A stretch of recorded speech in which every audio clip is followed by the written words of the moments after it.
আপনার জবাবদিহিতার জায়গাটা কোথায়? আপনি সংসদে যখন যাচ্ছেন তখনও জবাবদিহিতা নেই, বিচারালয়ে যাচ্ছেন জবাবদিহিতা নেই, আপনি যখন আপনি আমাকে এক্স্যাক্টলি বলেন তো ডক্টর ইউনূসের জবাবদিহি কার কাছে আছে? আপনার যে সরকারটা প্রলং করতেছেন এইটার জবাবদিহি না, এটা আমি স্ট্রংলি বিরোধিতা করি, কারণ আমরা ডক্টর ইউনূসের সরকারকে প্রলঙ্গিত করার কোনো ইচ্ছা আমাদের নাই। ঠিক আগের বক্তব্যে আপনার বক্তব্যের সারাংশই তাই ছিল যে উনি যেভাবে দেশ চালাচ্ছেন, উনি যেই উদাহরণগুলি সৃষ্টি করছেন, উনি যেভাবে এটা করছেন, আপনি বলতেছেন না, কিন্তু উনি কার কাছে? উনি ভারতীয় প্রধানমন্ত্রীর সাথে যে দেখা করার জন্য তো ডেসপারেট হয়ে তার সাথে দেখা করলেন, সেইটাই বা উনি কার কাছে জিজ্ঞেস করছেন? চীনে গিয়ে উনি কারে কি বলবেন সেইটাই বা কোথায় আলোচনা করছেন? হ্যাঁ, সেটাই যে আপনি যখন বললেন যে আমার বক্তব্যের সারাংশ আসতেছে যে ডক্টর ইউনূস প্রলম্বিত, কিন্তু সেখানে আমরা বলছিলাম যে 1000 যারা শহীদ হয়েছিল, আমরা যারা মাঠে লড়াই করেছিলাম, আমরা বলেছিলাম ডেমোক্রেটিক একটা প্রক্রিয়ার মধ্যে যাওয়ার জন্য। ডেমোক্রেটিক প্রক্রিয়ার মধ্যে যখন আমি এই কথাটা বলতেছি, তখন আমরা এই কথার সাথে কিন্তু সাংঘর্ষিক ডক্টর ইউনূসকে প্রলম্বিত করা। ফলত আমরা ডক্টর ইউনূস কতদিন থাকবে সেই বিষয় বা প্রলম্বিত করা এই বিষয়ের সাথে আমরা একমত নয়। আমরা বলেছি ডেমোক্রেটিক একটা প্রক্রিয়ার মধ্যে যাওয়া, একটা সিস্টেম ডেভেলপ করা বা একটা সংস্কার প্রক্রিয়া জায়গা, সেখানে জনগণের কাছে জবাবদিহিতা থাকবে। সেকেন্ড যে আপনি বললেন যে ইউনূস স্যার হলো, তাহলে সেখানে ইউনূস স্যার যখন আসলেন তখনই কিন্তু মির্জা ফখরুল একটা স্টেটমেন্ট দিয়েছিলেন, বিভিন্ন দল স্টেটমেন্ট ছিল, এটা জনগণের একটি কল্যাণ বয়ে আনবে। এবং যখন চায়নাতে উনি সফর করেছিলেন, সেখানে ইকোনমিক সিচুয়েশন গুলো নিয়ে উনি সবার সাথে আলোচনা করেছেন এবং সবাই সেটা কিন্তু একসাথে হলো তাকে সেই আশীর্বাদটা দিয়েছে এবং বলেছে যে আপনি এই কাজটা বাংলাদেশের জন্য ভালো কিছু বয়ে আনবে। এখন আমরা স্টেট লেভেলের যে জায়গায় ফ্যাক্ট বেসিসে আমাদের উপরে যদি কেউ নিপীড়ন চালিয়ে থাকে, সেখানে কিন্তু আমরা বিরোধিতা করি। দ্যাট ডাজন্ট মিন আমি কি ওয়ার্ল্ড স্টেজে থাকবো না, ওয়ার্ল্ড স্টেজে স্টেট পর্যায়ে কিন্তু সেই কথাগুলো থাকবে। এবং আপনি যখন আপনি যখন অ্যাকাউন্টেবিলিটির কথা বলতেছেন, তখন আমি বলতেছি যে ডক্টর ইউনূস সরকারের মানে ব্যক্তি দিয়ে তো আমরা সরকারটা বিবেচনা করতে পারবো না। ডক্টর ইউনূস হইতে পারেন যে অনেক ভালো ডিপ্লোমেট, অনেক কিছু উনি বোঝেন, তো কিন্তু উনি কার কাছে জবাবদিহি করছেন বা এই ধরনের সরকারের পক্ষে কারো কাছে জবাবদিহি করা সম্ভব কিনা, আমি সেই জায়গাটা জানতে চাইছিলাম। না, এই ধরনের সরকারের কাছে যে জবাবদিহিতার জায়গাটা আপনি দেখেন, প্রথমত যেটা মাহাদিরা বলে থাকে যে একটি হলো জনগণের জায়গা থেকে জনগণ কিন্তু তাদের এক্সপ্রেস ভিউতে বিভিন্ন জায়গায় যায় না। এখন ধরুন ডক্টর ইউনূস একটি সিদ্ধান্ত নিচ্ছে যে ডিসেম্বরের মধ্যে উনি নির্বাচন দেবে বা বিএনপি যে দলগুলোর সাথে বসতেছে, এখন আপনার এখানে কিন্তু আপনি একটা ভোটিং ব্যবস্থা চালু করে দিচ্ছেন, জনগণ কিন্তু এখানে তার মাধ্যমে সে রায়টা দিচ্ছে। অর্থাৎ যে ডক্টর ইউনূস যদি সিদ্ধান্ত নেয় ডিসেম্বরের মধ্যে নির্বাচন দিবে, তাহলে সে কিন্তু এখানে তার বিরুদ্ধে ভোট দিচ্ছে। ফলত এইভাবে অনেকগুলো ওয়েতে তারা কিন্তু তাদের ভিউজ গুলো তাদের এক্সপ্রেস করতেছে এবং তারা সেই জায়গাতে কিন্তু কাজ করতেছে। এখন আপনি কি চিন্তা করেন ডক্টর ইউনূস এমন যদি কালকে হলো দেশের স্বার্থবিরোধী কোনো কাজ করে থেকে জনগণ এখানে হলো মুখে আঙুল চুষে বসে থাকবে না কখনোই। ফলত আমরা এই জায়গাটায় বলি যে জনগণকে পাওয়ারফুল করা, যেখানে হলো একটি দলের যিনি প্রধান তার কাছে সকল, আপনি ভোট করলেন, ভোট নিয়ে আপনি ঘরে তালা বন্ধ করে ভিতরে এবার যা ইচ্ছা তা করতেছেন।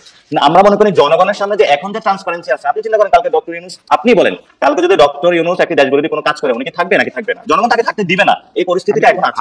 আমরা জানি না যে উনি দেশবিরোধী কাজ করতেছেন না, উনার গভর্নমেন্ট সত্যি না তো গভর্নমেন্ট স্বচ্ছ, সেই জায়গাটায় আমরা বলতেছি ওনার এক উপদেষ্টা এক রকম করে কথা বলে, মানে আমি ওনার উপদেষ্টা এক রকম করে কথা বলে। ডক্টর ইউনূসের মানে স্বাস্থ্য ক্ষেত্রে উনি কি করছে এই জবাবদি চাইলে আমি কার কাছে যাবো জবাবদি? স্বাস্থ্য উপদেষ্টা আমাদের কাছে কিছু বলে যে উনি কি করতেছে? আমাদেরকে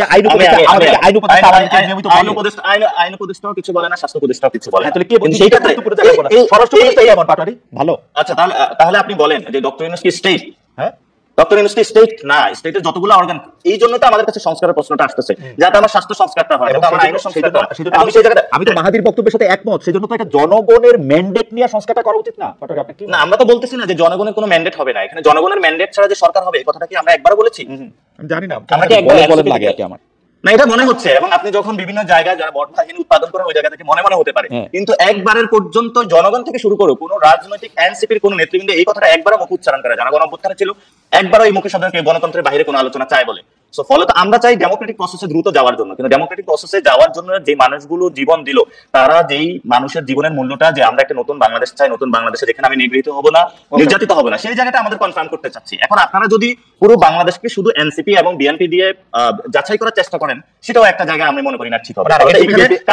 আপনারা দুজন আসেন বলে এনসিপি আর বিএনপির প্রসঙ্গ আসছে, তবে আমার কাছে মনে হয় জনশক্তি পাটারি আপনারা যখন নতুন দল করে আপনি যখন ঘোষণা দিলেন, আমি আপনাকে কোট করছি, জিয়াবাদ মুজিবাদ আমরা কোনো বাদ বাংলাদেশে চাই না, এসব বাদ বা আদর্শ দর্শনের বিরুদ্ধে গিয়ে আপনারা দাঁড়াতে চেয়েছেন, কিন্তু আমরা কিন্তু এর কিছুই মানে আমার maybe I am short sighted, কিন্তু আমি কিন্তু কিচ্ছু দেখতেছি না। এটা আমার বোঝার ভুল, উপলব্ধির ভুল, জ্ঞানের সীমাবদ্ধতা হতে পারে, কিন্তু আমি কিন্তু এনসিপি কে 8-10টা রাজনৈতিক দল থেকে কোনোভাবে আলাদা করতে পারছি না, সত্যি কথা। এখন হ্যাঁ খালিদ ভাই, এটা নিয়েও আমিও অবজারভেশন আছে, আমাদের অবজারভেশন আছে। আমরা 36 থেকে 37 দিনের একটি দল, এবং এখানে মনে করেন যে অনেক স্টুডেন্ট বা তরুণরাই মিলে দল বানিয়েছে, এক্সপিরিয়েন্স যারা আমাদের উপদেষ্টা এখন আসে নাই। আমরা আমাদের লিমিটেশন স্বীকার করি এবং আমরা প্রতিনিয়ত কাজ করে যাচ্ছি। আমরা বলি না আজকে আমাদের এটাই হলো আদর্শ একটা জায়গা, কিন্তু যে আদর্শিক জায়গাটা এবং যে জায়গায় একটা স্ট্যান্ডার্ড সেট করা, সেই জায়গাটা আমরা কেন অস্বীকার করতে যাব? আমরা বলতেছি না যে এনসিপির এখন যে বর্তমান অবস্থা, এই বর্তমান অবস্থায় বাংলাদেশের জন্য একটা স্ট্যান্ডার্ড পজিশন বা কোনো কিছু, এবং সেখানে আমরা বলে থাকি যে আপনি যদি আমরা যে 71 থেকে 75 পর্যন্ত আলোচনা করে থেকে জিয়াবাদ মুজিববাদের যে কথাটা আপনি আজকে বললেন, সেখানে আমি জিয়ার প্রতি শ্রদ্ধা পোষণ করি এবং জিয়া যে কাজগুলো করেছে ইকোনমিক ডেভেলপমেন্ট, সেই জায়গা থেকে বাংলাদেশ এখনো সফল ভোগ করতেছে। কিন্তু সাথে সাথে আমি শ্রদ্ধা পোষণ করতে চাই যে সে আমাদের তাহের ভাইয়ের প্রতি, যে উনি নারায়ণগঞ্জ থেকে এক পাও নিয়ে সিপাহী জনতার এখানে বাংলাদেশকে বাঁচানোর জন্য চলে আসছেন, আবার ওই মানুষটাকে ফাঁসিতে দেওয়া হয়েছিল, কেন তাকে খুনটা করা হয়েছিল? তো এইসব অসংখ্য প্রশ্ন আমাদের সামনে আছে, এই প্রশ্নগুলোর অবতারণা করা উচিত। কেন যারা মুক্তিযুদ্ধে অংশগ্রহণ করেছিল সেই সেনা অফিসার গুলোকে কেন 1200 সেনা অফিসারকে কেন হত্যা করা হয়েছিল? আমার মনে হয় রাষ্ট্রপতি পাটোয়ারির